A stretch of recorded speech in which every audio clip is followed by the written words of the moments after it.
Hello. Firstly, we turn on the alarm clock. Press the on and off.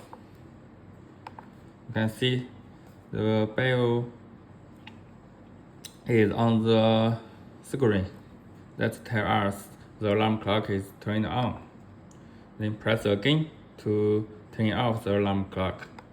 Like this. Now we set the alarm time. Press the alarm set. Then the display is blinking and press the minute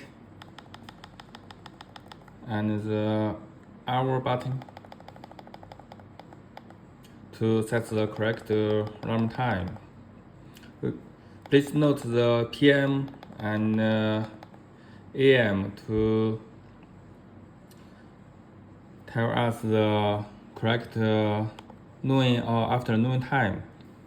Then press the radio on and off to set the radio alarm like this. This mark means radio alarm.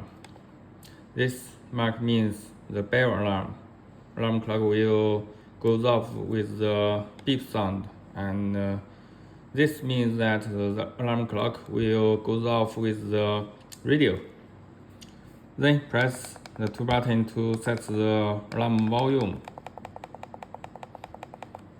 from level 5 to level 16. Then press the alarm set again to save and exit. Now we finish all the alarm settings.